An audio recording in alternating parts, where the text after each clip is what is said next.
name is Sandy Carter. I'm IBM's General Manager of Ecosystem Development and a Social Business Evangelist. And today we are at IBM Connect, the largest IBM conference around social, and I wanted to share with you Mythbusters that go along with social. Mythbusters is one of my favorite shows because you really learn some great things about what people assume being true is actually not true. So let's go and get started with our social Mythbusters.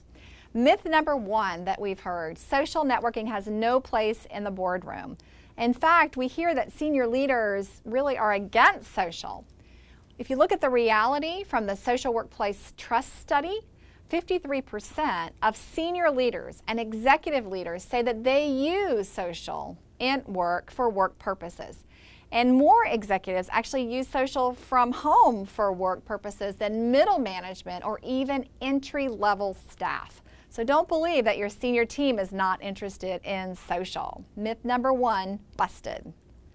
Myth number two, I hear this a lot. Build a social network and they will come. The field of dreams.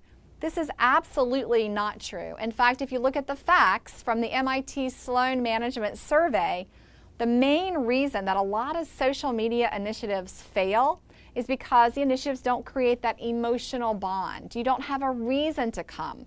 That strong emotional connection between employees and the company not only gives you stronger employee engagement, but it leads employees to your network. So you've got to go through those adoption techniques that we covered in another coffee break.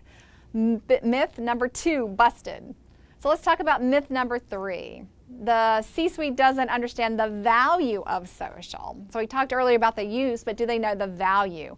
In fact, from the McKinsey study, CEOs are now more likely to sponsor a digital initiative than they were in 2012, and 73% of CEOs said the number one way that they will engage clients in 2014 is through social. Myth number three, busted.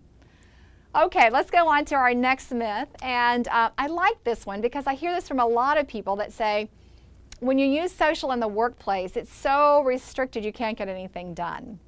But that's actually not the reality at the majority of customers.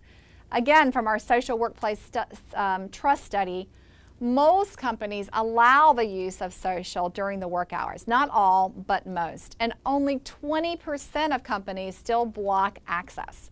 So majority, 80%, allow you to leverage social to do your job better. Myth number four, busted. And fifth and final myth is that social media only applies to marketing and communications. You know, social did start there, but there is so much power embedding social into every process, sales, HR, purchasing, procurement, onboarding. In fact, if you look at the altimeter state of social business, at least 13 different business units across an enterprise typically deploy social. Customer support, HR, many different business processes. So don't narrowly peg what social is. Myth number five, busted. Now these five myths we'll talk about a lot at IBM Connect. I hope to see you there, and I hope that you are going to bust some of your own myths about social. My name is Sandy Carter, and this has been our Social Business Coffee Break.